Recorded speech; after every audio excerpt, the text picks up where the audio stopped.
They thought the cold would kill her. They thought Serafina Whitlock was too weak, too broken, too omega to survive what came next. 200 wolves watched as the silver brand burned into her skin, erasing the pack mark she'd worn since birth.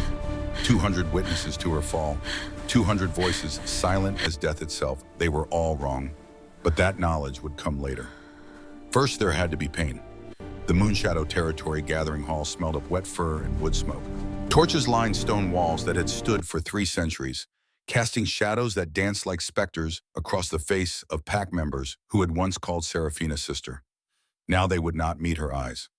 The October moon hung full and blood-red through the tall windows, as if the sky itself knew what was coming. Serafina knelt on the cold stone floor. Her knees had gone numb an hour ago. The thin dress they'd given her offered no protection against the autumn chill that seeped up through the ancient rock, but she refused to shiver, refused to give them that satisfaction. Her dark hair fell forward, curtaining a face too pale, too thin from months of being denied adequate food. But her jaw was set. Her spine remained straight. Alpha Thorn stood above her on the dais, all 6 feet 4 inches of him, radiating the kind of power that made lesser wolves drop their eyes. His beta stood to his right, holding the silver brand that glowed white-hot in the firelight. To his left, the pack's head warrior held the ceremonial blade. Both would be used before this night ended. Thorn's voice carried through the hall with the resonance of absolute authority. Serafina Whitlock, you stand accused of being broken, of possessing no wolf spirit despite 25 years of life, of bringing shame to this pack through your weakness and your failure. The words landed like blows. Serafina had heard them before, whispered behind hands, muttered when they thought she couldn't hear, but never spoken aloud, never made official, never proclaimed before the entire pack with the weight of law behind them. She lifted her head, met Thorn's cold amber eyes with her own gray ones. Once, those eyes had looked at her with something like affection. Once, 6 months ago, he had called her mate, had traced the bond that hummed faintly between them and promised her a future, had kissed her in the moonlight and sworn she was his. That was before the pack physician declared her wolf dormant, before the council deemed her unfit, before Thorn's ambition outweighed whatever small feeling he'd harbored for the strange, quiet girl who could mix medicines but couldn't shift. You were given every opportunity, Thorn continued. His voice never wavered, never betrayed even a flicker of the male who had once held her close. Every moon ceremony, every ritual, every chance to prove yourself worthy of this pack's protection and resources. You have failed every test. Murmurs of agreement rippled through the assembled wolves. Serafina recognized faces in the crowd, the healer who had taught her herb lore when she was 12, the warrior who had shown her how to set a broken bone, the mothers whose children she had saved from fever and infection with her medicines. All of them silent now, all of them looking away. The pack physician stepped forward, an elderly male with silver threading through his dark hair. His voice was clinical, detached. I have examined this Omega extensively. There is no wolf spirit within her, no ability to shift, no enhanced healing, no connection to the pack bond. She is by all measures human, an aberration, a genetic failure. Each word was a sentence, each diagnosis a nail in her coffin. Thorn raised one hand. Silence fell like a dropped stone. The council has deliberated. The law is clear. Those who cannot contribute to the pack's strength become a burden to it. Those who take resources without giving back in kind must be removed. For the good of Moonshadow, for the survival of our bloodline, for the purity of our future. He paused. Let the words sink in. Let every wolf in that hall understand what was coming. Serafina Whitlock, you are hereby stripped of your pack status. Your mark will be burned away. Your name will be removed from our records. You will be cast out into the Frostfang wilderness with nothing but the clothes you wear. If you survive, it will be as a rogue, as nothing, as less than nothing. The brand came closer. Serafina could feel the heat of it against her shoulder blade, where the Moonshadow mark had been inked into her skin when she was 8 years old. A crescent moon surrounded by stars, the symbol of home, of family, of belonging, all of it about to be erased. Do you have anything to say? Thorn asked. Protocol demanded he offer her last words, but his tone made it clear he expected nothing, expected her to break, to beg, to plead for mercy that would not come. Serafina took a breath. Let it fill her lungs. Let it steady her racing heart. When she spoke, her voice was quiet but clear, calm as still water. I have given this pack everything. my skill, my knowledge, my loyalty. I have asked for nothing in return but the chance to belong, to serve, to be worthy of the home my parents left me when they died defending our borders. She paused, looked not at Thorn but at the crowd, at the faces she had known her entire life. You call me broken, but I have healed your children. I have saved your warriors from poisons and infections that would have killed them. I have asked for no glory, no recognition, no reward, only acceptance, only a place to belong. Her voice never wavered, never cracked. If that makes me broken, then I will wear that title with pride. And when you remember me, remember this. I never begged, I never broke, and I will survive what comes next. Thorn's jaw tightened. Something flickered in his eyes. Anger, perhaps, or regret. It was gone too quickly to name. He nodded to the beta, the silver brand pressed against Seraphina's shoulder blade. The pain was immediate, absolute, all-consuming. Silver burned werewolf flesh like acid, like fire, like every nightmare made real. The smell of her own skin charring filled her nose. She bit down hard enough to taste blood. But she did not scream. She would not give them her screams. When the brand pulled away, the moonshadow mark was gone. In its place, a burn in the shape of nothing, of absence, of exile. The ceremonial blade came next, a shallow cut across her palm, letting 3 drops of blood fall to the stone floor. The symbolic severing of the pack bond. Seraphina felt it snap. The faint connection to Moonshadow, already weak in her, broke clean away. The emptiness that rushed in to fill that space was worse than the burn, worse than the pain. It was loneliness made tangible, isolation given form. Thorn's voice rang out one final time. Seraphina Whitlock is dead to us. The creature that wears her face is packless, nameless, without status or protection under pack law. Cast her out. Let the wilderness have her. Let the cold take her. Let her be forgotten. 4 warriors moved forward. They did not touch her with bare hands. Even now, even cast out, she was still Omega, still untouchable except by those of higher rank. They used cloth to grip her arms, hauling her to her feet with more force than necessary. Her legs nearly gave out. 3 hours of kneeling had stolen their strength, but she locked her knees, stood. They marched her through the hall, past the silent witnesses, past the pack that had been her world, out through the great doors and into the October night where the moon hung red and full and cold. The Frostfang wilderness began at the edge of Moonshadow's territory, ancient forests that stretched for hundreds of miles, broken only by mountains that touched the clouds and valleys where the sun never reached. In summer, it was dangerous. In winter, it was death. And winter was coming. Already the first snow had begun to fall. Fat flakes drifted down from a sky gone black as pitch. The temperature was dropping fast. By morning, it would be below freezing. By noon tomorrow, the blizzard the weather watchers had predicted would hit in full force. Seraphina would be caught in the center of it, with no shelter, no supplies, no way to make fire. Nothing but a thin dress and her knowledge of herbs that would do nothing against the killing cold. The warriors stopped at the border. One of them, a male she had once considered a friend, met her eyes for just a moment.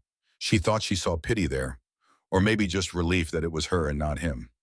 "Don't come back," he said quietly. "If you cross the border, you'll be killed on sight." Then they were gone, back to the warmth and safety of the pack hall, back to their lives that would continue as if she had never existed, as if 25 years of Seraphina Whitlock had been nothing but a brief mistake, an error to be corrected and forgotten. She stood alone at the forest's edge. The snow was falling harder now. The wind was picking up, carrying the scent of the storm to come. Behind her, the lights of Moonshadow glowed warm and golden through the trees. Home, family, everything she had ever known, all of it close to her now. Seraphina turned her back on those lights, took her first step into the wilderness. Then another, then another. The forest swallowed her whole. The cold came fast. Within an hour, Seraphina's dress was soaked through with snow. Her bare feet had gone numb, then painful, then numb again in a way that made her think of frostbite and amputation. She wrapped her arms around herself and kept walking. There was nothing else to do. To stop was to die. The blizzard hit on the second hour. Wind screamed through the trees with a voice like fury. Snow came down so thick she couldn't see her own hands in front of her face. The temperature plummeted. Seraphina's breath froze in the air. Ice formed in her hair, on her eyelashes, in the fabric of her dress until it crackled with every movement. She should have died in that first night. Any normal wolf would have. Any pack Omega, soft from years of protection and provided warmth, would have laid down in the snow and let the cold take them. It would have been easy, painless after a while. Just sleep and cold and the slow shutting down of a body that couldn't maintain heat. But Serafina had been preparing for this possibility for months. She had known, on some level, that this moment would come, that Thorn would choose his ambition over their bond, that the pack would side with strength over compassion, that her failure to shift would eventually be deemed unforgivable. So she had prepared. She had memorized every herb that grew in Frostfang, every edible plant, every medicinal root, every source of shelter and warmth. She had studied survival in winter conditions until she could recite the symptoms of hypothermia in her sleep. She had learned to read the forest, to understand its rhythms and dangers, to know where safety might be found. That knowledge saved her life. On the third hour, her body beginning to shut down from the cold, Serafina found a standing deadfall, a massive oak that had fallen years ago, creating a hollow beneath its trunk where the snow couldn't quite reach. She crawled inside, used handfuls of dead leaves to insulate her body, curled into the smallest possible ball to conserve heat, and she survived the night. When dawn came, gray and cold through the still falling snow, Serafina crawled out of her shelter. Her dress was frozen solid. Her feet were blue. Her hands shook so badly she could barely move her fingers. But she was alive. She needed fire, needed warmth, needed food. But more than that, she needed to move. The blizzard was still raging. To stay in one place was to die. The forest offered shelter, but only to those who knew how to find it. Serafina started walking again. Day 2 was harder than the first. The initial adrenaline had worn off. The shock of exile had faded into grim determination. Her body was failing. She knew the signs, knew that hypothermia had stages, and she was well into the second. Her thinking was growing fuzzy, her movements sluggish. The constant shivering that had racked her frame the first day had stopped. That was a bad sign. When the body stopped trying to create heat, the end was near. She needed shelter. Real shelter. Not just a hollow log, but someplace that could keep the wind out, hold heat, give her a chance to recover. The forest provided. In a ravine sheltered from the worst of the wind, Serafina found a cave. Not large, barely big enough for her to sit upright, but it was dry. The stone walls held some warmth from the earth below. And at the back, growing in the darkness where sunlight never reached, she found treasure. Moonpetal moss. It grew only in the deepest parts of Frostfang. Only in caves where the conditions were exactly right. The pack healers had told her about it.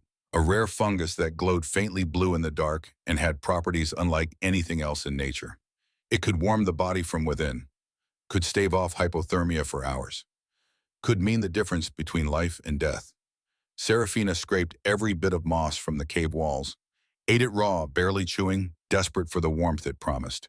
The effect was immediate. Heat bloomed in her stomach, spread through her veins like liquid fire. The numbness in her extremities faded. Color returned to her blue-tinged skin. The fog in her mind cleared. For the first time in 2 days, Serafina could think clearly. She took inventory. She was alive. That was first. She had found shelter and a rare source of sustenance. That was second. The blizzard was still raging, but the cave protected her from the worst of it. That was third. But she couldn't stay here forever. Eventually the moss would run out. Eventually she would need food beyond fungus and melted snow. Eventually she would have to leave the safety of this small cave and face the wilderness again. Unless. Serafina's mind began to work, began to plan. The moonpetal moss was rare, yes, but if she could find more, could harvest it properly, she could create a tincture, a concentrated form that would be even more effective. That could be traded to other packs or rogues for supplies, for protection, for a chance at survival beyond these first brutal days. She had knowledge, had skill, had years of healing training that made her valuable even without a pack to claim her. She could survive this, not just for days or weeks, but for months, years if necessary. For the first time since the exile began, Serafina felt something other than pain and cold and desperation. She felt hope. Day 3 brought the discovery that would change everything. The blizzard had finally broken. The snow still fell, but gently now, more promise of winter than active threat. Serafina had spent the night in her cave, rationing the moonpetal moss, letting her body recover as much as possible before she had to move again. When dawn came, she left the safety of the ravine. She had a plan now, had direction. There were other caves in Frostfang, other sources of the rare moss. If she could find them, could harvest enough, She could create something of value, could build a foundation for survival that didn't depend on the mercy of a pack that had cast her out. But first, she needed to scout her surroundings, needed to understand the territory, needed to know what resources were available and what dangers lurked in these woods. That was when she smelled blood. The scent hit her nose sharp and metallic and wrong. Too much of it. Fresh enough that the snow hadn't buried it yet. And beneath the blood, another smell. Musk and earth and something wild that made every instinct she possessed scream danger. Alpha. Multiple alphas. Injured. Dying. Serafina should have run. Should have put as much distance between herself and that scent as possible. Injured alphas were unpredictable at best, lethal at worst. And she was Omega. Packless and alone. Easy prey for any wolf who wanted to take out their pain and rage on something weaker. But something pulled her forward. Maybe it was the healer training that had been drilled into her since childhood. The imperative to help, to save, to preserve life wherever possible. Maybe it was simple curiosity, the need to know what had happened here. Or maybe it was something deeper. Something in that scent that called to a part of her she didn't quite understand. Whatever the reason, Serafina followed the blood trail. It led her through snow-heavy pines and across a frozen stream. Led her to a clearing where the carnage became clear. 3 massive wolves lay in the snow. They were unlike any wolves Serafina had ever seen. Huge, even for alphas. One was dark as midnight with silver threading through his fur. The second was lighter, gray and white with eyes that even closed glowed faintly amber. The third was russet in gold, smaller than his companions but still enormous by normal standards. They were triplets, the scent made that clear. Same bloodline, same pack, same parents probably. Born under the same moon and bonded in ways that went beyond normal pack connections. And they were dying. The wounds were catastrophic. Deep gashes across flanks and throats. Broken bones jutting through skin. But worse than the physical damage was the corruption Serafina could see in the blood. It wasn't red anymore. It was turning black. Thick and sluggish and poisoned. Someone had fought these wolves with silver-coated claws. Had cut them not just to kill but to ensure the wounds would fester. Would poison their blood and shut down their accelerated healing. Would guarantee a slow, agonizing death. Whoever these wolves were, whoever they had fought, they had made powerful enemies. And they had lost. Serafina knelt in the snow beside the midnight furred wolf. His breathing was shallow, labored. His heartbeat erratic. She could see the poison working through his system, turning his veins black beneath the skin. Hours maybe, a day at most. Then he would die. His brothers would follow soon after. She should leave. Should let nature take its course. These weren't her pack, weren't her responsibility. For all she knew, they were criminals. Rogues who had attacked some other pack and gotten what they deserved. But Serafina's hands were already moving. Her healer training overrode everything else. The imperative to save, to heal, to preserve life. She assessed the wounds with clinical precision. The silver poisoning was the biggest threat. It was shutting down their systems faster than the blood loss. She needed to draw it out, neutralize it, before she could even think about addressing the physical trauma. And she knew exactly how to do it. Moonpetal moss, the same substance that had saved her from hypothermia, had another property. It bonded to silver at a molecular level, pulled it from living tissue, neutralized its toxic effects. It was why it only grew in caves deep underground, where silver deposits in the rock couldn't reach it.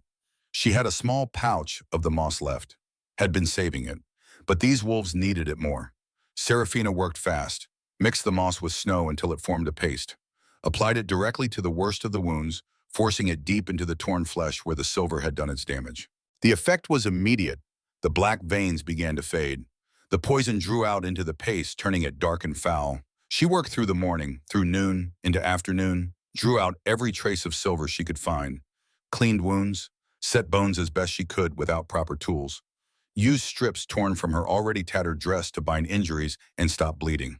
By the time the sun began to set, all 3 wolves were stable, not healed, not out of danger, but alive. Breathing easier, hearts beating steadier. Serafina sat back in the snow, exhausted, freezing again. Her hands shook from more than cold. She had used the last of her moonpetal moss, had nothing left to warm herself, had given everything to save 3 strangers who might wake up and kill her for daring to touch them. But she had saved them. That had to count for something. The midnight wolf's eyes opened. Serafina's breath caught. She should move back, should put distance between herself and the alpha who was waking. But her body wouldn't cooperate. Exhaustion had taken too much. She could only kneel there in the snow and watch as those eyes focused on her. They were amber, deep and old and filled with the kind of power that made the air itself feel heavy. This was not just any alpha. This was something more. Something that made every instinct Serafina possessed scream both danger and safety in equal measure. The wolf's gaze traveled over her, taking in her ragged dress, her bare feet blue with cold, the burn mark on her shoulder where her packmark had been, the cuts on her hands from tearing cloth for bandages. He saw everything, understood everything. When he spoke, his voice was rough from disuse and pain, but it carried the weight of absolute authority. You saved us. It wasn't a question. Serafina nodded, found her voice, though it came out barely louder than a whisper. You were poisoned. Silver in the wounds. I drew it out. The wolf shifted. The transformation was smooth, practiced, powerful. One moment there was a massive predator in the snow. The next, a man knelt where the wolf had been. He was beautiful in the way all alphas were beautiful, all hard muscle and sharp angles and contained violence. But there was something else, something in the way he held himself that spoke of leadership, of responsibility, of power so vast it didn't need to be displayed. Dark hair fell past his shoulders. Amber eyes caught the fading sunlight and held it. Scars crossed his torso, old and new, telling stories of battles fought and won. He was easily 6'6", broad-shouldered, built for violence and strength, and he was looking at Serafina like she was the most important thing in the world. What pack? He asked. None, I was cast out, Moonshadow, 3 days ago. His eyes flickered to the burn mark. Understanding dawned. You're Omega. I was Omega. Now I'm nothing. He reached out, slowly, giving her time to pull away. His hand moved toward hers where it rested in the snow, still shaking from exhaustion and cold. Serafina didn't pull away. His fingers touched hers. The world exploded. Electricity shot up her arm. Not painful, not harmful, but overwhelming. Absolute, all-consuming. Every nerve in her body lit up at once. She gasped, tried to pull back. But the Alpha's hand caught hers, held it gentle but firm. Through the connection, Serafina felt things she had never felt before. Power, ancient and vast and patient. Loneliness, deep as oceans and just as cold. Recognition, like something in him had been waiting for this moment. For her, for this connection that shouldn't exist between a packless Omega and an Alpha King, because that's what he was. Serafina understood it in that instant of contact. This wasn't just an Alpha. This was royalty, a leader of leaders, a king among wolves, and he was looking at her like she had hung the moon. Mate, he breathed. The word was wonder and shock and reverence all at once. Serafina's mind reeled. That was impossible. Omegas didn't bond with kings, and she wasn't even Omega anymore. Was nothing. Was packless and broken and worthless. But the bond didn't care about logic, didn't care about rank or status or what should or shouldn't be. It simply was. A golden thread connecting her to this stranger. Singing in her blood, humming in her bones. The Alpha's eyes searched hers. She could see 1,000 questions there, but he voiced only one. What's your name? Serafina. Her voice was steadier than she expected. Serafina Whitlock. I am Demon Thornheart. He paused, glanced at his still unconscious brothers. We are the Alpha Kings of the Northern Territories. And you, Serafina Whitlock, just saved our lives. He stood, drew her up with him. She swayed, and his other hand came up to steady her. The moment he touched her again, that electric connection flared, stronger this time, more insistent. You're freezing, Demon said. It wasn't a question. How long have you been out here? 3 days. His jaw tightened. You should be dead. I'm hard to kill. Something that might have been respect flickered through his eyes. Clearly, he looked down at his brothers. Both were still unconscious but breathing steadily. The crisis had passed. They would survive. We need to get you somewhere warm, Demon said. And my brothers need real medical attention.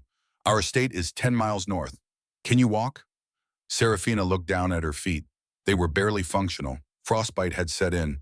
Another day and she would lose toes, maybe more. I'll manage. Demon made a sound low in his throat. Disapproval and admiration mixed together. You're stubborn. I'm a survivor. Yes, his eyes held hers. You are.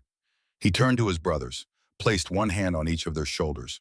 Serafina watched as he sent power through the connection. Alpha authority that could wake even the most deeply unconscious wolf. It took a minute, But eventually both brothers stirred. The transformation was simultaneous, smooth and practiced.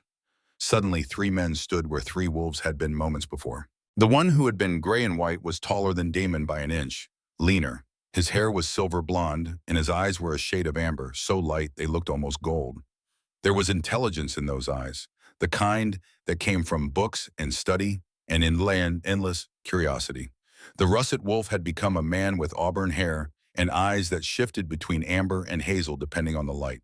He was the smallest of the three, but still massive by normal standards. Where Demon radiated authority and his brother radiated intelligence, this one radiated emotion. He felt everything. It showed in the way he moved, the way his eyes took in the world. Both brothers looked to Demon first. Pack hierarchy demanded it. Alpha King above all. But then their eyes found Seraphina, and they froze. The silver-haired one spoke first. His voice was cultured, precise. "Brother, why does this Omega smell like mate?" Demon's hand tightened on Seraphina's. "Because she is mate." Impossible. But even as he said it, the silver-haired wolf was moving closer. His nostrils flared. "She's packless, and she doesn't have wolf spirit. I can't sense any alpha or beta markers in her scent." "I know." The russet-haired brother circled around, studying Seraphina like she was a puzzle to be solved. "But the bond is there. I can feel it.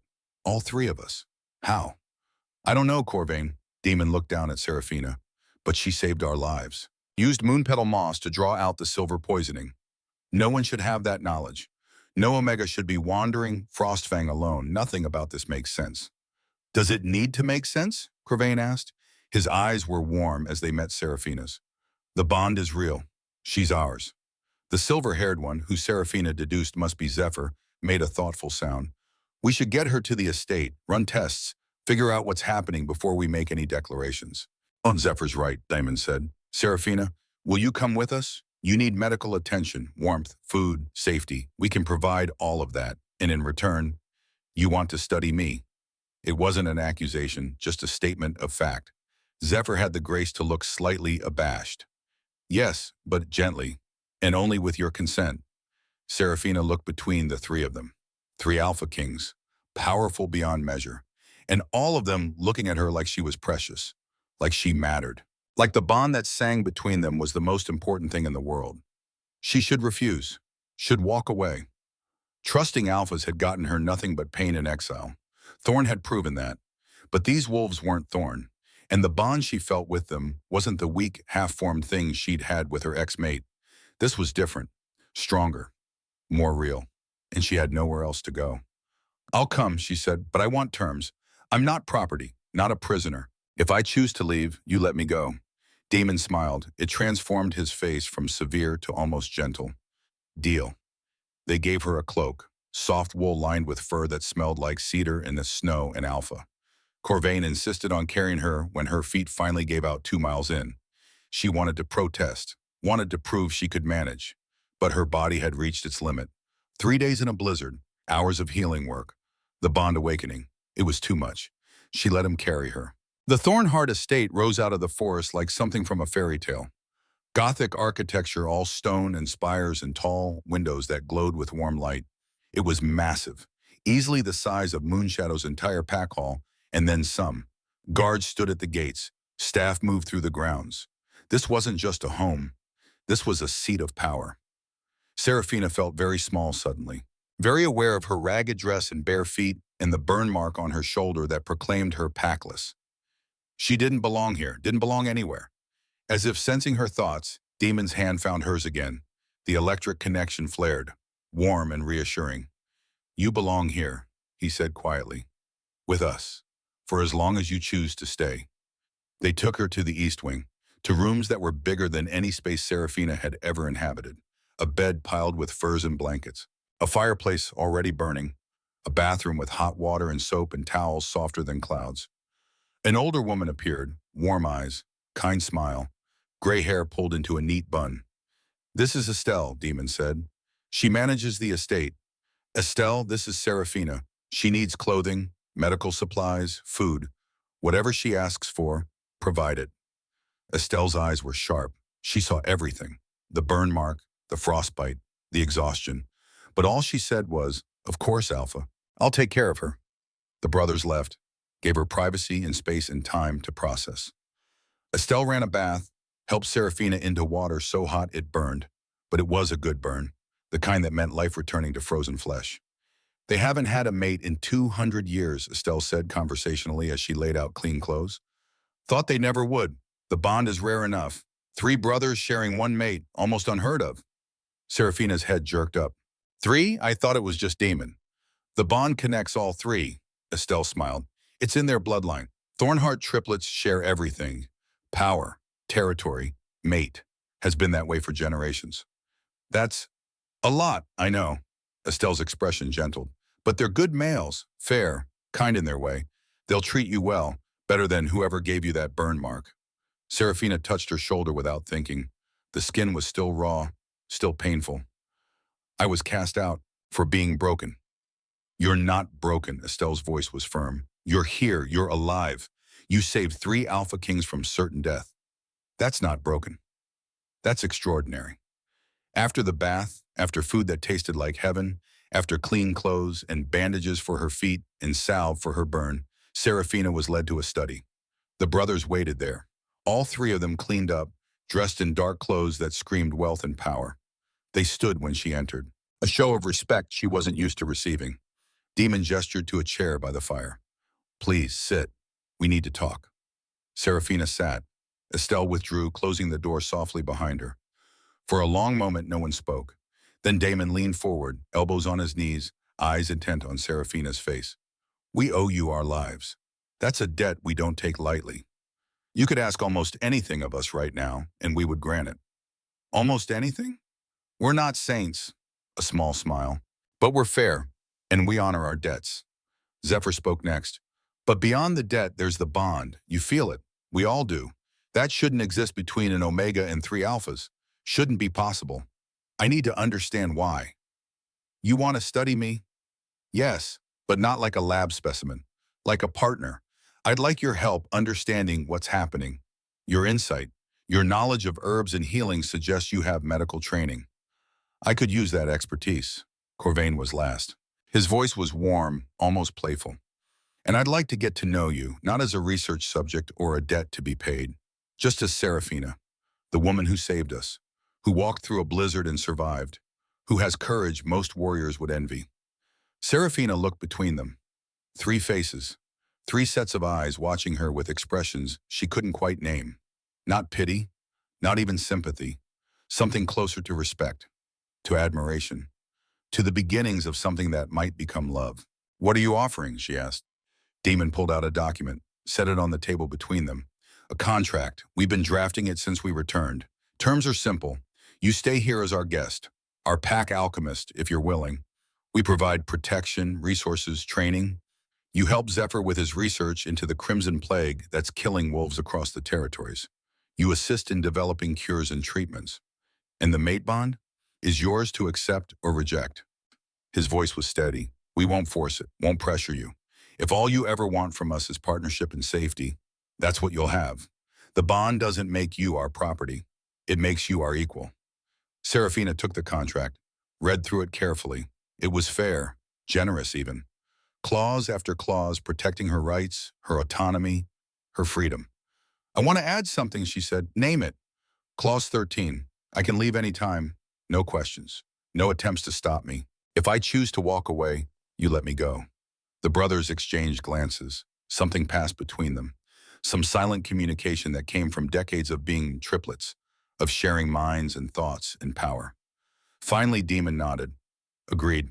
He pulled out a pen, added the clause in neat script, signed his name. Zephyr signed. Corvain signed. Then they slid the contract across to Serafina. She picked up the pen, hesitated for just a moment. This was a turning point. A choice that would shape everything that came next. She could sign, could take this chance at safety and purpose and belonging. Or she could walk away, could disappear into the wilderness and take her chances alone. The bond hummed in her chest, warm and insistent and right. Serafina signed her name. The moment the ink dried, the contract began to glow. Soft golden light that filled the room and wrapped around all 4 of them. Magic recognizing the agreement, binding them not by force but by choice, by consent freely given. When the light faded, something felt different. The bond was stronger, more solid, like a bridge that had been built between her soul and theirs. Demon stood, held out his hand. "Welcome to Thornheart Estates, Seraphina Whitlock. We're honored to have you." She took his hand, let him pull her to her feet. The electric connection flared, but she was getting used to it now, learning to breathe through the intensity. "I have one question," she said. "Ask."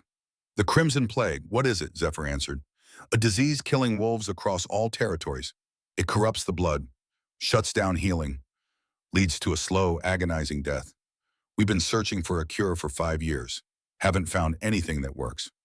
Until now." Corvain's eyes were bright. "Your moon petal moss drew out the silver poisoning. If it can do that, maybe it can fight the plague." "I'd like to help," Seraphina said. "With the research. The cure. Whatever you need." Damon's hand tightened on hers. "Then we start tomorrow. Tonight you rest. Recover. Let your body heal. We have time." They showed her to her rooms, left her with promises of safety and partnership and new beginnings. Seraphina stood by the window, looking out over the estate grounds. The snow had stopped. The moon was rising, full and bright and beautiful. 3 days ago, she had been cast out, branded broken, sentenced to death by cold and isolation. Tonight, she had a home, had purpose, had 3 AlphaKings who looked at her like she was precious. The bond hummed in her chest, content, settled. For the first time in her life, Seraphina felt like she might actually belong somewhere. She was asleep within minutes, dreamless and deep and safe. The next morning brought routine. Estelle woke her with breakfast and news that Zephyr wanted to start the research whenever Seraphina was ready. She dressed in clothes that actually fit. Soft trousers and a tunic in deep blue, boots lined with fur to protect her still healing feet. The lab was in the North Tower, all glass and steel and equipment that looked like it cost more than Moonshadow's entire healing house. Zephyr was already there, bent over a microscope, completely absorbed in his work. He looked up when she entered, smiled. "Good morning, how are you feeling?" "Better, the frostbite is healing faster than it should." "The bond." He gestured to a stool beside him. "It enhances healing when mates are near each other. You probably noticed cuts closing faster, pain fading quicker." She had noticed, but had attributed it to the estate's warmth and good food. "I want to start with a simple blood test," Zephyr said, "with your permission, just to understand what we're working with." Seraphina rolled up her sleeve, let him take a small sample, watched as he prepared slides and placed them under the microscope. His intake of breath was sharp. "What?" she asked. "Your blood." He gestured for her to look. "See that glow?" Seraphina peered through the microscope. Her blood wasn't red. It was silver, glowing faintly like moonlight, like magic made tangible. "That's not normal," she said. "No, it's extraordinary." Zephyr's eyes were bright with excitement. "I need to run more tests, but Seraphina, if your blood can do what I think it can do, you might be the key to curing the plague, to saving our entire species." The days that followed fell into rhythm, mornings in the lab, afternoons learning the estate, evenings with the brothers, getting to know them individually and together. The bond grew stronger with each passing day, more natural, more right. And Seraphina began to believe that maybe, just maybe, she had finally found where she belonged. Vivian Ashcroft made her presence known within the hour. The dining hall at Thornheart Estate could seat 200 wolves comfortably. Tonight it held exactly 6. Damon at the head of the table, Zephyr to his right, Corvain to his left, Seraphina beside Corvain, close enough that their shoulders almost touched, Estelle serving from the sideboard, and Vivian, positioned directly across from Seraphina, close enough to make every word land like a dart, far enough to maintain plausible deniability. The she-wolf was stunning. There was no other word for it. Glossy black hair that fell in perfect waves past her shoulders, eyes the color of cognac, skin that glowed with health and expensive care. She wore a dress that probably cost more than everything Seraphina had owned in her entire life. Emerald green silk that hugged every curve and made it clear that Vivian Ashcroft was highborn, wealthy, and utterly confident in her place in the world. She smiled across the table, all teeth. "So, Seraphina, tell me about yourself. Where did you train as a healer? Surely not at Moonshadow. Their program is notoriously inadequate." The insult was casual, delivered like small talk, but the barb was there, clear and sharp. Seraphina met her gaze steadily. "I trained under Moonshadow's head physician for 15 years. He found my work more than adequate. And yet they cast you out." Vivian took a delicate sip of wine. One has to wonder what you did to deserve such treatment. I was born Omega. That was crime enough. Vivian's laugh was like breaking glass. Oh, darling, being Omega isn't a crime. Being weak is. Being a burden. Taking resources from those who can actually contribute to pack strength. Corvain's hand found Seraphina's under the table. Squeezed gently. Through the bond, she felt his anger, his desire to defend. But she also felt his trust, his belief that she could handle this herself. I saved 3 Alpha Kings from silver poisoning, Seraphina said quietly, using knowledge most trained healers don't possess. I'd say that's contributing. Anyone can get lucky once. Vivian's smile never wavered. The real question is whether you can maintain that luck, or whether you'll prove to be exactly what your old pack claimed. Broken, useless, a pretty burden for our dear Damon to carry until he realizes his mistake. The air in the room grew heavy, dangerous. Demon's power pressed down like a physical weight. When he spoke, his voice was soft, deadly. Vivian, you are a guest in my home. That courtesy extends only as far as your respect for those I've chosen to protect. Insult Seraphina again, and you will be escorted to the border. Am I clear? Vivian's eyes flickered. Just for a moment, something cold showed through the polished facade, but she recovered quickly, dipped her head in a mockery of submission. Of course, Alpha. My apologies. I meant no disrespect. The lie hung in the air, obvious to everyone. Dinner continued in strained silence. But Vivian's point had been made. She was here. She was competition. And she had no intention of making Seraphina's life easy. When the meal finally ended, Seraphina excused herself. Needed air, needed space.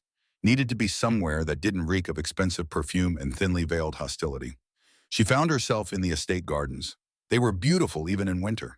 Hedges trimmed into precise shapes, stone pathways winding between frozen fountains. And at the center, a greenhouse. Glass walls that glowed with warmth and light. Seraphina pushed open the door. Heat wrapped around her immediately. The greenhouse was a small jungle. Plants from every climate growing in carefully controlled conditions. Herbs she recognized, and dozens she didn't.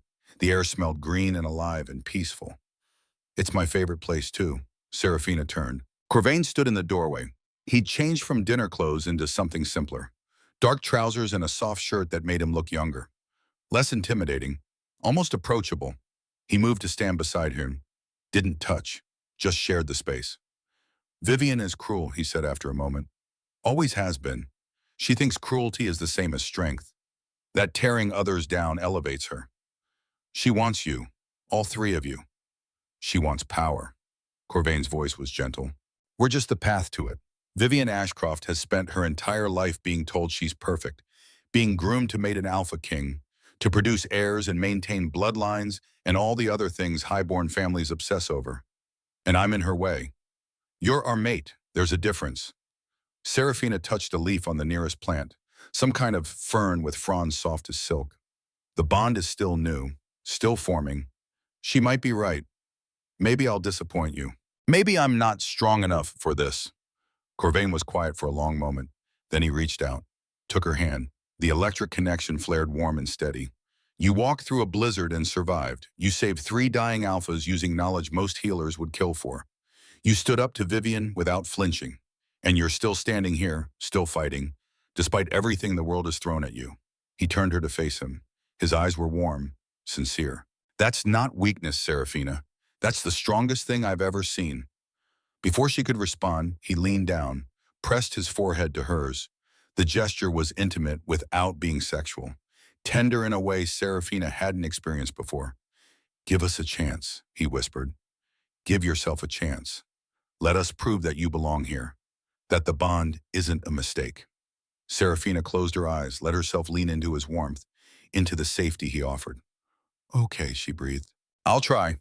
The next 3 days fell into a rhythm. Mornings in the lab with Zephyr. He was methodical, patient, explained every test, every result, every hypothesis. Together they discovered that Seraphina's silver blood wasn't just unusual, it was transformative. When mixed with samples of plague-infected blood, the silver spread through the corruption like wildfire, neutralized it, reversed it, healed damage that should have been irreversible. It's not just the blood itself, Zephyr explained on the 3rd day. He was bent over a microscope, excitement making his normally controlled voice rise. It's what the blood represents. Moonlight made tangible. the antithesis of corruption. But why? Serafina asked. Why would my blood have these properties? That's what we need to figure out. Zephyr looked up, met her eyes. I'd like to run a genetic test. Map your DNA, see if there's something in your ancestry that explains this. Serafina thought of her grandmother, the woman she'd never met, the mystery that had haunted her childhood. My grandmother disappeared when I was a baby. My mother never talked about her, never explained what happened. What was her name? Celestia. Celestia Whitlock. Zephyr went very still. Celestia, that's an old name, ancient even. It means heavenly, divine. He turned to his computer, started typing with rapid precision. Records flashed across the screen. Birth certificates, death records, pack registrations going back centuries. Then he stopped. The screen showed a photograph, black and white, faded with age, but clear enough. A woman stood in front of Thornhard Estate. She was beautiful, dark hair, gray eyes, a mark on her shoulder that even in the grainy photo was clearly visible, a crown surrounded by stars. That's the sovereign seal, Zephyr breathed, the royal mark of the ancient bloodline, the wolves who ruled before the territories divided, before pacts and politics and everything we have now. He turned to Serafina. Your grandmother was sovereign, the last of a bloodline thought extinct for 100 years. The world tilted. Serafina gripped the lab table, tried to process what Zephyr was saying. That's impossible. Sovereigns are myth, stories told to pups. Myth based on truth. Zephyr pulled up more records. Look, Celestia Whitlock, born 1920, disappeared 1999, 27 years ago. She would be over 100 now, but if she was sovereign, age wouldn't matter. They lived for centuries. But why would she disappear? Why abandon her family? That's what we need to find out. Zephyr's eyes were intense. Because if you're descended from sovereigns, if you carry even a fraction of that bloodline, it explains everything. The silver blood, the healing properties, the way the bond forms so strongly with all three of us. He reached out, pulled down the collar of Serafina's shirt, exposing her shoulder blade where the moonshadow mark had been burned away. Beneath the scar tissue, something glowed, faint, almost invisible. But there, a crown surrounded by stars, the sovereign seal, dormant but present, waiting. Oh gods, Zephyr whispered, you're not Omega at all, you're royal. That night, Demon came to her rooms. Serafina was standing by the window, staring out at the moonlit gardens, trying to reconcile who she thought she was with who she might actually be. The knock was soft, respectful. Come in. Demon entered. He'd clearly just come from a council meeting, still wore formal clothes, but his expression was tired, the weight of leadership showing in the set of his shoulders. Zephyr told me what he found, Demon said, about your grandmother, about the sovereign bloodline. I don't feel royal. You wouldn't. The seal is dormant, suppressed, probably done intentionally when you were very young to protect you. From what? Damon moved to stand beside her, close enough that she could feel his warmth. From wolves who would use you, exploit you. Sovereign blood is powerful. In the wrong hands, it could be weaponized, used to create armies, to dominate territories, to reshape the entire political structure of our world. He paused. Your grandmother must have known that, must have hidden you, suppressed your abilities to keep you safe. But she left me. The words came out more bitter than Serafina intended. She disappeared, left my mother to raise me alone, left me to grow up thinking I was broken. Maybe she didn't have a choice. Demon's hand found hers. The electric connection flared. But there was something else now, something deeper. The bond recognizing not just mate, but equal. Power calling to power. I need to tell you something, Damon said quietly. Something I've been hiding. Serafina's heart stuttered. What? I'm sick, have been for 6 months. The crimson plague. It's in my blood, in my bones, killing me slowly. The words hit like a physical blow. Serafina turned, searched his face, saw the truth there. The exhaustion, the pain he'd been hiding behind authority and strength. How long? Zephyr estimates 2 months, maybe 3 if I'm lucky. But my blood, it cures the plague. We've seen it work. In small doses, in controlled environments. But to cure someone as far gone as me, we'd need more. We'd need the full power of your sovereign bloodline activated. We'd need you to complete the Trinity bond. Serafina understood immediately. The ritual Zephyr had mentioned, the one that would permanently bind her to all 3 brothers. That would awaken her dormant abilities. That would make her truly sovereign. The bond scares you, Demon said. It wasn't a question. Yes, bonds can be broken, can be used, can trap people in situations they never wanted. This bond wouldn't trap you. It would free you. Demon's eyes were intense. Seraphina, I'm not asking you to save me. I'm asking you to save yourself, to become who you were always meant to be, to stop hiding from your own power. And if I can't, if I fail, then I die knowing I met my mate, that for a few brief days I wasn't alone. That's more than I thought I'd ever have. The honesty broke something in Seraphina, shattered the last of her resistance. She reached up, cupped his face in both hands, felt the scrape of stubble, the warmth of living skin. I don't want you to die. Then help me live. She kissed him. It was nothing like the almost kiss from before. This was fire, desperation, need made tangible. Demon's arms came around her, pulled her close. The bond sang between them, bright and fierce and right. When they finally broke apart, both breathing hard, Demon rested his forehead against hers. The ritual is in 3 days, during the full moon. It's the only time when sovereign magic can be properly awakened. I'll do it. Are you sure? Seraphina thought of Thorn, of Moonshadow, of a life spent being told she was broken. Useless. Omega. She thought of Damon and Zephyr and Corvain, of the way they looked at her like she mattered, like she was precious, like the bond between them was sacred. I'm sure. The next 2 days were a blur of preparation. Zephyr explained the ritual in clinical detail, how it worked, what would happen. The Trinity bond required simultaneous feeding from all 3 brothers, blood exchange that would create a permanent soul link, that would awaken the dormant sovereign seal and give Seraphina access to powers she'd never dreamed of. It will be intense, Zephyr warned. Overwhelming. You'll experience our memories, our emotions, everything we've felt for 200 years, and we'll experience yours. Will it hurt? No, but it might feel like dying and being reborn at the same time. Corvain helped her with the emotional preparation, sat with her in the greenhouse, talked through her fears. What if I'm not strong enough? She asked. What if the seal doesn't activate? Then we try again, and again, until it works, or until we've exhausted every option. Corvain's smile was gentle. But I don't think that's going to happen. I think you're going to be magnificent. Estelle prepared the ceremonial space, a room beneath the estate that Seraphina had never seen.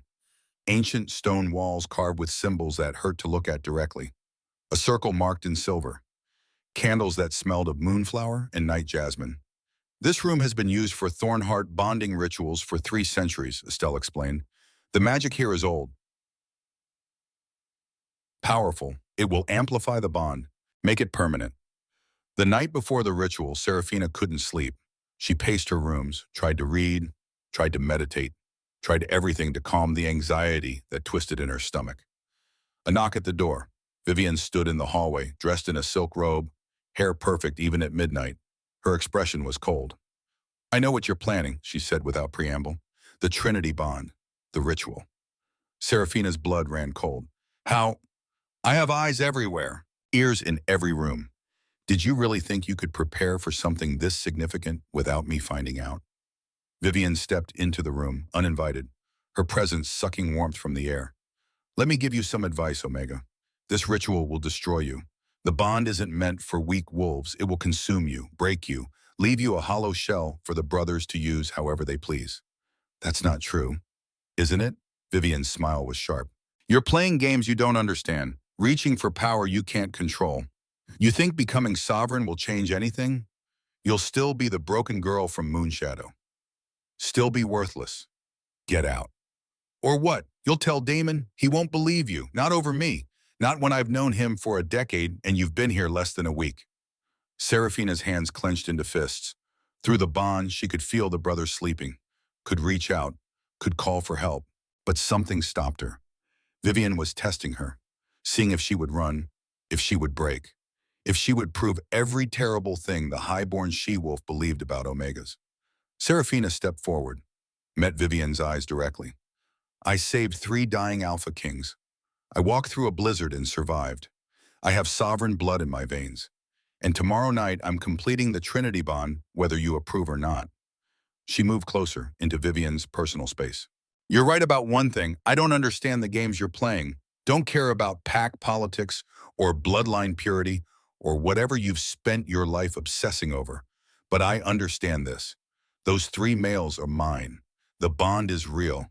And you're just jealous that you'll never have what we have. Vivian's facade cracked. Just for a moment, pure rage showed through. Then she was gone, sweeping out of the room without another word. Serafina's legs gave out. She sank into a chair, shaking, not from fear, from adrenaline, from the realization that she just stood up to a highborn wolf and won. Through the bond, she felt Demon wake, felt his concern. I'm okay, she sent through the connection. Just Vivian being Vivian? Did she hurt you? No. But she tried. A pause, then warmth flooding through the bond. Pride and fierce protectiveness. Tomorrow, Demon sent, after the ritual, she'll never be able to touch you again. Promise? Promise. The ritual chamber was everything Estelle had described and more. Serafina stood in the center of the silver circle. She wore a simple white dress, no jewelry, no adornment, just her and the pounding of her heart in the three brothers who waited at the circle's edge.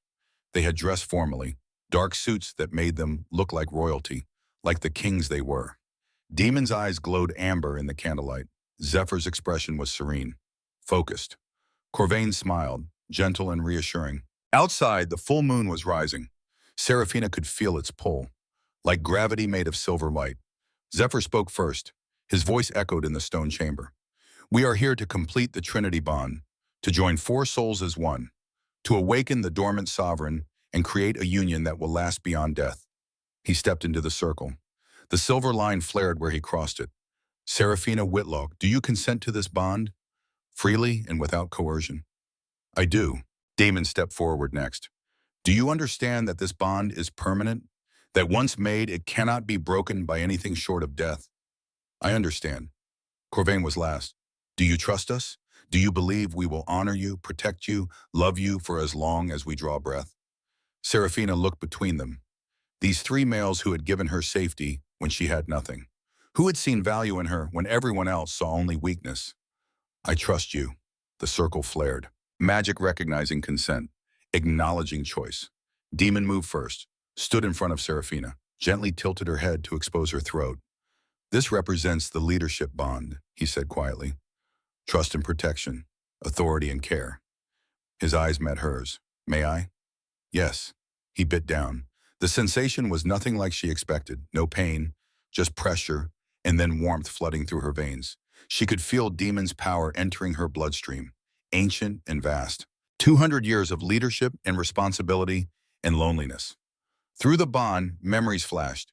Demon as a young wolf, newly crowned, terrified of failing. Demon losing pack members to the plague. Demon searching for a mate, hoping, praying, slowly giving up. Then her, kneeling in the snow, saving his life. Hope rekindled. Zephyr took her wrist next. This represents the knowledge bond, curiosity and understanding, mystery and revelation. His bite was precise, clinical. But the rush of his essence was overwhelming. Centuries of study, of learning, of pursuing answers to questions no one else thought to ask. She saw his memories too. Laboratories, books, the plague that killed and killed and killed no matter what he tried. The frustration, the desperation. Then her blood under the microscope. Silver, glowing, salvation. Corvain knelt, lifted the hem of her dress to expose her inner thigh. This represents the emotional bond, feeling and passion, heart and soul. His bite was gentle, reverent.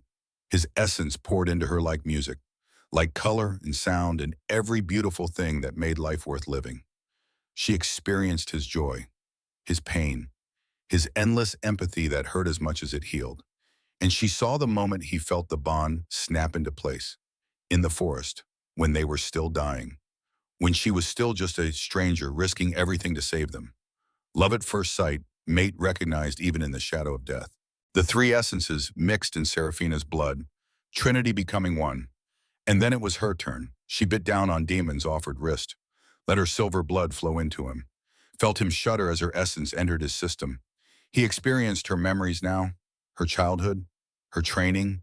The night thorn rejected her, the burn mark, the blizzard, the cave, the decision to save them instead of saving herself. Courage born of desperation and love. Zephyr next. His blood tasted like lightning and curiosity. She gave him her memories of studying, learning, The joy of discovering how moonpetal moss worked. The satisfaction of solving problems no one else could solve. Intelligence recognized and valued.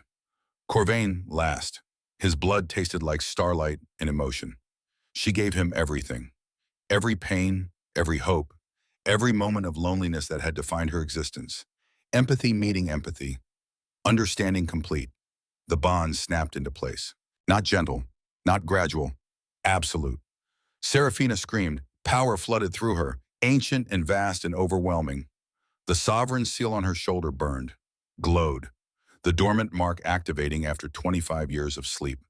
She felt her bones restructure, felt her blood transform from silver to molten light, felt her wolf spirit, suppressed since birth, finally wake. The shift was involuntary. One moment she was human. The next, a massive white wolf stood in the circle, bigger than any alpha, glowing with silver light that filled the chamber. Eyes violet silver, marks on her fur that matched the sovereign's seal. Through the bond, she felt the brother's awe. Magnificent, Demon breathed. Impossible, Zephyr whispered. Perfect, Corvain said. Seraphina shifted back, stood naked and glowing in the center of the circle. The Trinity bond hummed between them, complete, permanent, sacred. She could feel everything now, every emotion, every thought, every heartbeat of her three mates, and they could feel her. It worked, she said. Her voice sounded different, stronger, resonant with power. You're sovereign, Zephyr confirmed, fully awakened, the most powerful wolf alive. Demon stepped forward, wrapped her in his arms. And you're ours, forever. The celebration was immediate. They didn't make it out of the chamber. Didn't even try. The bond demanded consummation. Demanded they seal what had been started with blood with something more. Demon kissed her first, deep and possessive and claiming. His hands mapped her body like territory to be conquered, to be cherished. Zephyr next, more controlled, but no less intense. His touch was deliberate, precise, learning her the way he learned everything, with focus and dedication. Corvain last, all passion and emotion and desperate need. His kisses were wild, uncontrolled, everything he felt made tangible. They made love to her together, all three of them, worshiping her body, claiming her soul, sealing the bond in the oldest way known to their kind. When it was over, when they lay tangled together on the stone floor, Seraphina felt complete for the first time in her life. We should go back to the estate, Demon said eventually, before someone comes looking. They dressed slowly, still touching, still connected, the bond singing between them. Zephyr was the first to notice something wrong. Do you hear that? Silence. Too deep, too complete. Demon's head snapped up. The wards, they've been breached. They ran, through the underground passages, up the stairs, into the estate proper. Chaos greeted them. Guards lay unconscious in the hallways, furniture overturned, windows shattered. The scent of blood and silver and violence thick in the air. What happened? Corvain demanded. A wounded guard stumbled toward them. Attack. 20 wolves, maybe more. They took the others, took everyone. Who? Demon's voice was deadly calm. Crimson Council. The guard coughed blood. They said they came for the sovereign, said they had orders to capture her alive. Ice flooded Seraphina's veins. Where's Estelle? The guard's expression told her everything. Seraphina ran. Through corridors she'd walked 100 times in the past week. To Estelle's rooms, praying she was wrong. Praying the kind woman who'd helped her was safe. She found her in the kitchen. Estelle lay in a pool of blood. Silver blades still embedded in her chest.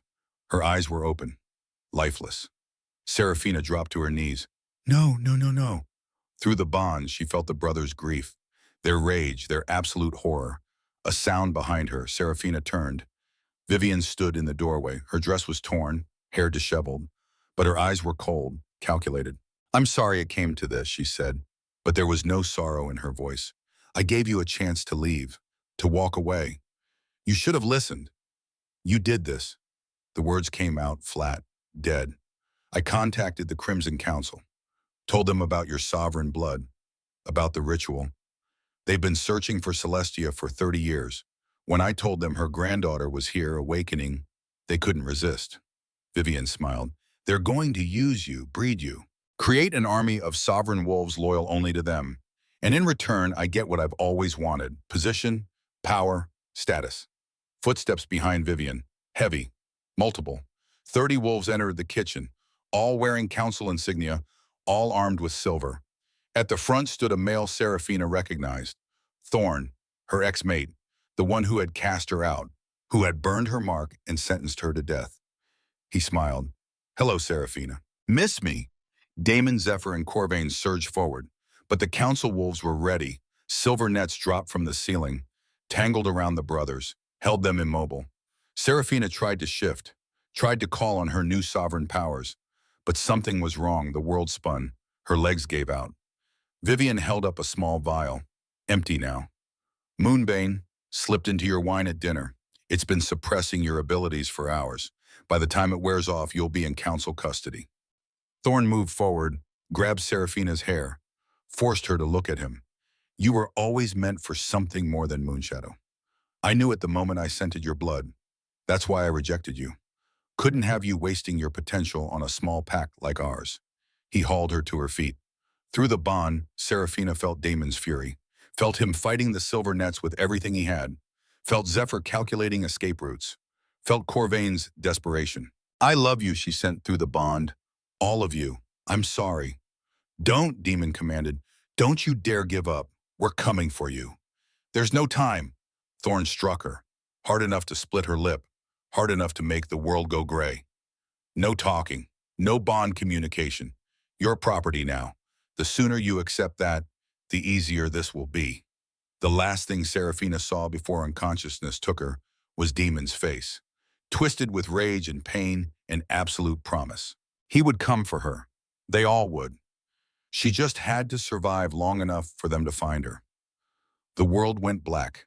Consciousness returned in fragments. Pain first, sharp and immediate, silver burns on her wrist where shackles bit into skin. Her shoulder throbbed where the sovereign seal pulsed beneath suppressed magic. Every breath hurt. Every heartbeat was agony. Then sound, dripping water, distant voices, the scratch of claws on stone, finally sight. Seraphina's eyes opened to darkness so complete it felt like being buried alive. She was underground, deep underground. The air tasted of earth and rot and despair.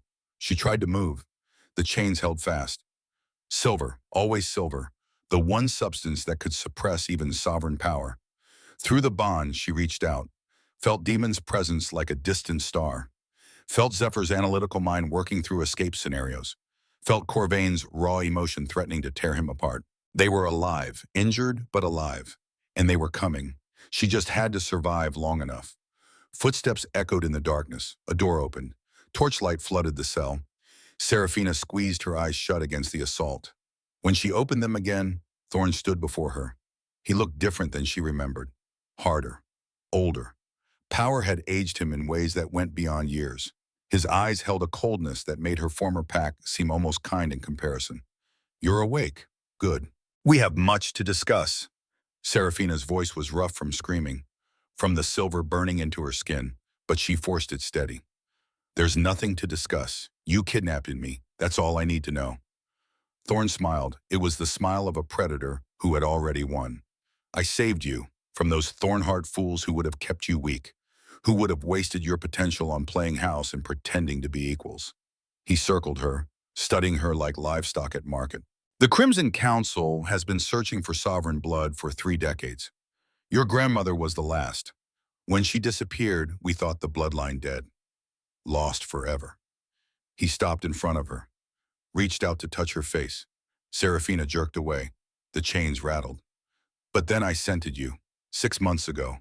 Omega, broken. Perfect camouflage for what you really were. I knew immediately. Knew you carried something rare, something valuable. So you rejected me, cast me out to die. I freed you. Thorn's voice held conviction, belief. From the limitations of Moonshadow, from the weakness of Omega status. I sent you in a Frostfang knowing you would either date or survive. Either outcome served the Council's purpose. Understanding dawned cold and terrible. You wanted me to find the Thornhearts, wanted them to awaken my abilities. You used them. They served their purpose. And now that you're sovereign, now that the seal is broken, you belong to us, to the future we're building. Thorn gestured to the darkness beyond the cell. The Council isn't evil, Seraphina. We're pragmatic. The wolf world is dying. The plague kills indiscriminately. Packs fracture. territories collapse. We need strong leadership, pure bloodlines, sovereign power to unite and guide. You mean control? Control is just another word for salvation. He leaned closer, close enough that she could smell blood and silver and ambition on his breath. You will mate with council alphas. You will bear sovereign children. You will rebuild the royal bloodline under our guidance. In 50 years, 100, you'll understand. You'll thank us for seeing your true potential. Serafina met his eyes. Let him see the absolute defiance there. I will never submit to you, never mate your chosen wolves, never become your breeding stock. I'd rather die. Thorn's expression hardened. Death isn't an option, but pain is. Suffering is. We have ways of making even sovereigns cooperate. He turned to leave, paused at the door. The Thorn Hearts will come for you. We're counting on it. When they do, we'll kill them. Publicly. Make an example. Show the territories what happens to those who oppose the council. The door slammed shut. Darkness returned. Serafina pulled against the chains. The silver burned deeper. Drew blood, but she didn't stop. Couldn't stop. The sovereign power inside her raged, demanded release. But the Moonbane still suppressed it, still kept her weak. She needed time, needed the poison to wear off, needed her strength to return. Through the band, she felt Damon planning, felt Zephyr calculating distances and guard rotations, felt Corvain gathering allies. They were coming, but would they arrive before the council broke her? Before Thorn found a way to force her compliance? Hours passed, maybe days. Time lost meaning in the dark. Guards came periodically, brought water but no food. The council wanted her weak, wanted her desperate, wanted to break her will before they broke her body. But Serafina had survived worse, had walked through blizzards, had been rejected and cast out and left to die, had built herself back up from nothing. She would survive this too. On what might have been the third day, the cell door opened again. But it wasn't Thorn who entered. An old woman shuffled in, bent with age, hair white as snow, dressed in rags that had once been fine clothes. Chains identical to Serafina's bound her wrists and ankles, but her eyes, gray eyes, familiar eyes Serafina saw in the mirror every day. Grandmother. The word came out as barely a whisper. Celestia Whitlock looked up, shock registered on her lined face. Then recognition, then horror. No, they didn't. They couldn't have found you. She moved closer, knelt despite the pain it clearly cost her, reached out with shaking hands to touch Serafina's face. You look just like your mother, just like I remember her. Tears burned Serafina's eyes. They said you disappeared, that you abandoned us. I was taken 30 years ago. The council discovered what I was. They've kept me here ever since, draining my blood, using my power, trying to create sovereign hybrids. Celestia's voice was hollow, broken by decades of captivity. I tried to escape, so many times, tried to get word out, to warn your mother, to protect you, but they always caught me, always brought me back. Why didn't you just tell them about me? Trade my location for your freedom? Because you are the future. Celestia's grip tightened. I am old, dying. My power fades. But you're young, strong. The seal I placed on you when you were born kept you hidden, kept you safe. She pulled back Serafina's collar, looked at the glowing sovereign mark. But the seal is broken now. You're awakened. And they have you. The Thornheart brothers awakened me. We're mated. Trinity bond. Something flickered in Celestia's eyes. Not quite hope, but close. The Thornhearts. Demon, Zephyr, Corvain. You know them? I knew their great-grandfather. He was sovereign too. Last of the male line. When he died, I thought the bloodline extinct except for me. Celestia's expression grew distant, lost in memory.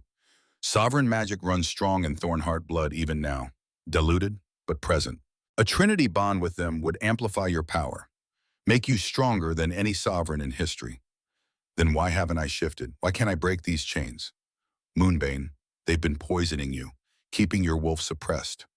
Celestia looked toward the door, listening. But it's wearing off. I can feel your power growing. In a few hours, maybe less, you'll be strong enough. Strong enough for what? To break free, to destroy this place, to end the council once and for all. Celestia leaned close, whispered urgently, when your mates come, and they will come, you must be ready. The council has 300 wolves, an army built over decades. Your mates will bring maybe 100 at most. The odds are terrible. Then how do we win? You don't fight the army. You fight the source. Celestia's eyes were fierce despite her age. The council's power comes from a blood ritual, ancient magic that binds all their wolves in obedience. Break the ritual, you break their hold. How? Sovereign blood, mine and yours combined, freely given in sacrifice. It will destroy the binding magic. Free every wolf forced into council service. Seraphina understood immediately. You'll die. I'm already dying, have been for years, but I can choose how, can choose to make my death mean something. Celestia's smile was sad, gentle. Let me give you this, granddaughter. Let me save you the way I couldn't save your mother. Before Seraphina could respond, footsteps thundered in the hallway. Shouts, the clash of steel on claw, the smell of blood and violence. The rescue had begun. The cell door exploded inward. Demon stood in the opening, covered in blood, eyes glowing with sovereign amplified power. Behind him, Zephyr and Corvain. Behind them, 100 wolves in Thornheart colors. And they were fighting for their lives. Council wolves poured through the corridors, wave after wave of them. More than Celestia had estimated. Maybe 400, maybe 500. Too many. Demon's eyes found Seraphina. Relief and rage warred on his face. Get her out of here, he roared to his brothers. Zephyr moved with clinical precision, produced silver-breaking tools from his pack, started working on Seraphina's chains. Corvain positioned himself between them and the incoming council forces. His wolf surged forward, massive in russet gold and utterly lethal. The chains fell away. Seraphina collapsed. Her legs wouldn't hold her. 3 days of captivity, 3 days of silver poisoning. Her body was failing, but her wolf was waking. She could feel it. The sovereign power rising like a tide. The moonbane finally burned through, her true nature demanding release. I need to shift, she gasped. Need to help. You're too weak, Zephyr said. We need to get you to safety. There is no safety, not while the council stands. Seraphina looked at Celestia. Her grandmother nodded, understanding passing between them. Tell me how to break the ritual. Celestia's voice was urgent. The ritual chamber is 3 levels down. The binding stone is at the center. Sovereign blood on the stone severs the magic. But it requires death, willing sacrifice. Through the bond, Seraphina felt Demon's understanding, his absolute refusal. No, we'll find another way. There is no other way. Celestia struggled to her feet. I'm going, now, while there's still time. Grandmother, listen to me. Celestia gripped Seraphina's shoulders with surprising strength. You are the future, you and your mates. You will rebuild what the council destroyed. You will bring back the sovereigns. But you cannot do that if you're dead. She kissed Seraphina's forehead, the gesture of a grandmother who had missed 25 years of her granddaughter's life. Make it count. Make my sacrifice mean something. Rule with love, not fear. Be the queen I never got to be. Then she was moving, running despite her age, despite her chains, toward the stairs that led down, toward the ritual chamber, toward death freely chosen. Council wolves tried to stop her. Celestia shifted. Her wolf was old, scarred, smaller than it should be, but it was sovereign, and sovereigns, even dying ones, were not easily stopped. She fought through them, left a trail of bodies, disappeared down the stairs. Seraphina felt the moment it happened, felt Celestia reach the chamber, felt her grandmother's blood hit the binding stone, felt ancient magic scream and shatter, and felt the life leave her grandmother's body. The effect was immediate. Every council wolf froze. The magical compulsion that had bound them snapped like cut strings. Confusion rippled through their ranks. Some collapsed. Some shifted back to human form. Some simply stood there, lost.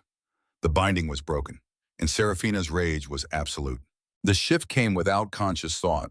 One moment she was human, kneeling, weak. The next, a massive white wolf stood in the cell, glowing with silver-violet light, eyes blazing with power and grief and fury. The sovereign seal on her shoulder burned bright enough to illuminate the entire corridor.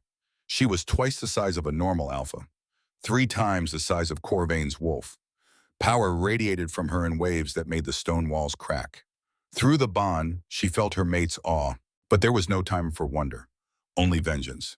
Seraphina surged forward, into the mass of confused council wolves. They scattered before her. Those who didn't died. She moved through them like a force of nature, unstoppable, inevitable, divine. The sovereign power inside her sang. This was what she was meant for. Not breeding stock, not prisoner, not victim, queen, warrior, justice incarnate. She found Thorn 3 levels down. He stood in the ritual chamber, staring at Celestia's body, at the shattered binding stone, at the destruction of everything he'd worked for. When he saw Seraphina, something like fear flickered in his eyes. You can't kill me. You're not a killer. You're a healer. Seraphina shifted, stood before him in human form, naked and glowing and terrible. You're right, I am a healer. Her voice resonated with power, with finality.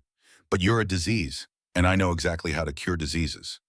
She didn't give him time to respond, didn't give him time to beg or bargain or try to justify. She shifted again, let her sovereign wolf tear into him with all the grief and rage she'd carried for weeks, for years, for a lifetime of being told she was broken. When it was over, when Thorn's body lay still, Seraphina felt nothing. No satisfaction, no joy. Just emptiness where revenge should have been. Because Celestia was still dead. Estelle was still dead. And no amount of vengeance would bring them back. Demon found her standing over Thorn's corpse. He shifted to human, approached slowly, gave her space and time to process. It's over, he said quietly. The council forces surrendered. Most of them were compelled, forced into service. They're grateful to be free. Grandmother's dead. I know, I felt it through the bond. Demon's arms came around her, pulled her against his chest, let her finally break, finally grieve. Seraphina wept. For Celestia. For Estelle. For the girl she'd been who thought being Omega made her worthless. For everything she'd lost and everything she'd gained. Zephyr and Corvain joined them, all 3 brothers surrounding her, protecting her even now, especially now. We need to go, Zephyr said eventually. The council facility is collapsing. The binding magic held more than just wolves. It held the structure together. They climbed, through corridors filling with dust and falling stone, past surrendered council wolves being let out by Thornheart forces, up to the surface where clean air and moonlight waited. 7 days had passed since the kidnapping. 7 days that felt like a lifetime. The Thornheart forces had gathered. 100 wolves who had risked everything to rescue their Alpha King's mate, who had fought against impossible odds and won. They knelt when they saw Seraphina emerge, every single one, heads bowed in respect and recognition. She was no longer just their Alphas' mate. She was sovereign, the first in 100 years. The queen their legends had promised would one day return. Demon took her hand. They want a pledge to you, all of them. Not just Thornheart wolves, but the freed council forces too. 800 wolves asking for your leadership. I don't know how to be queen. You'll learn. We'll teach you. Together. The journey back to Thornheart Estate took 3 days. They moved slowly, carefully. Seraphina rode on Demon's wolf form, too exhausted to shift herself, too drained to do anything but hold on and trust. When they finally arrived, the estate was already being rebuilt, the damage from the council attack repaired. New guards posted, new wards raised. But the throne room had been left untouched. It was ancient, stone and silver and wood older than memory. At the center, 3 thrones, and beside them, a 4th, newly crafted, waiting. We're holding the coronation tomorrow, Corvain said. Every pack from 10 territories is sending representatives. 2,000 wolves, all coming to witness the return of the sovereigns. Tomorrow, I'm not ready. You're more ready than you think. That night, alone in her rooms, Seraphina stood before the mirror. She looked different. The girl who had knelt before Moonshadow was gone. In her place stood a woman forged in blizzards and blood and grief. The sovereign seal glowed faintly on her shoulder. Her eyes held depths they hadn't before. She was 25 years old, and she was about to become queen. The coronation began at moonrise. Seraphina wore white, a gown that flowed like water, silver thread embroidered with constellation patterns. Her hair loose, no crown yet. That would come. She walked through corridors lined with wolves, hundreds of them, all silent, all watching, all waiting to see if the legends were true. The throne room doors opened. 2,000 wolves packed the space, standing shoulder to shoulder, every pack represented, every territory accounted for. The collective power in that room could have leveled mountains, and they all turned to look at her. Seraphina walked down the center aisle, Demon on her right, Zephyr on her left, Corvain behind her, her mates, her kings, her partners in everything that would come. At the front, the eldest council member waited, a wolf who remembered when sovereigns ruled, who had thought he'd never see one again. Seraphina Whitlock, descendant of Celestia, carrier of the sovereign bloodline. You stand before the assembled packs to be recognized and crowned. His voice carried through the throne room, resonant with ceremony and history. Do you accept the responsibility of leadership, the burden of power, the duty to serve and protect all wolves, regardless of pack or territory? Seraphina's voice was steady, clear. I do. Do you swear to rule with wisdom and compassion, to use your power for the good of all, not the benefit of few, to honor the ancient laws and forge new ones as needed? I swear. Then kneel, daughter of sovereigns, and rise as queen. Seraphina knelt. The crown was platinum, ancient beyond measure, set with moonstones that glowed with their own light. It had last been worn by Celestia. Before that, by rulers whose names had been lost to time.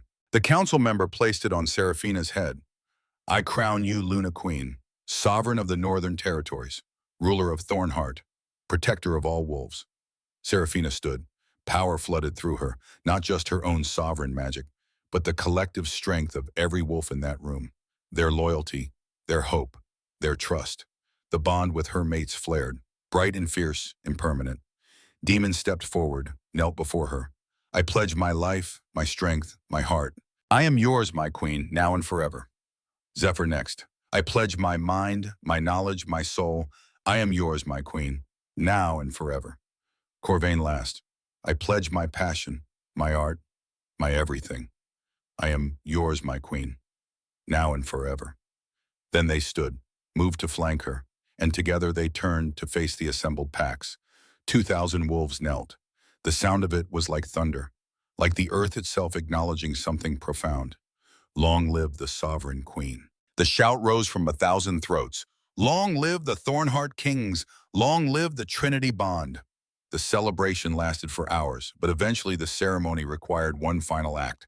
The public marking. It was tradition, had been for centuries. The visible proof of mate bond. The physical claiming that left no doubt about who belonged to whom. Demon went first, tilted Seraphina's head to expose her throat. His eyes met hers, asking permission even now. She nodded. His bite was gentle, precise, placed exactly over her pulse. When he pulled back, a perfect crescent mark remained, silver against her pale skin, his claim for all to see. Zephyr marked the other side of her throat, symmetrical to demons, the balance to leadership, knowledge supporting strength. Corvain marked the back of her neck, where spine met skull, the most vulnerable place, the most intimate, emotion anchoring everything else. 3 marks, 1 bond, permanent and public and sacred. Seraphina looked out at the assembled wolves, at the packs who had pledged to her, at the future spreading out like a map waiting to be drawn. We begin tomorrow, she said, her voice carried through the throne room, amplified by sovereign magic. We rebuild what the council destroyed. We cure the plague. We create a world where no wolf is cast out for being Omega, where strength is measured in compassion as much as power, where the old ways serve the new world. She looked at her mates. Together, together, they echoed. The celebration continued into the night, but eventually Seraphina and her mates withdrew, to private rooms, to the intimacy of bond and touch and love. They made love until dawn, all 3 of them worshiping her body, claiming her over and over, sealing the public marks with private passion. When the sun rose, they lay tangled together, sated and whole. What comes next? Seraphina asked. Everything, Demon said. The territories to unite, the plague to cure, a kingdom to build. Sounds exhausting. Corvain laughed, pressed a kiss to her shoulder. You're sovereign, you'll manage. And she would. Seraphina knew it with bone-deep certainty. 6 months passed like a dream. Spring came to Thornheart Estate. The gardens bloomed, the territories united under sovereign rule. The plague disappeared, cured by Seraphina's freely given blood. And Seraphina stood in the greenhouse, one hand on her swollen belly, feeling 3 heartbeats that weren't her own. Triplets, the next generation of sovereigns. Her 3 mates joined her. Demon's arms wrapped around her waist. Zephyr's hand covered hers on her belly. Corvain pressed close to her back. Tell me the story, she said. The one we'll tell them, about how we met. Once upon a time, Demon began, there was a girl who everyone said was broken. But she wasn't broken, Zephyr continued. She was extraordinary. And she fell in love, Corvain finished, with 3 brothers who recognized her worth, who pledged their lives to her and received her heart in return. Serafina smiled, felt the babies move, felt the bond hum with contentment. The girl who walked through the blizzard had become a queen, and her story was only beginning.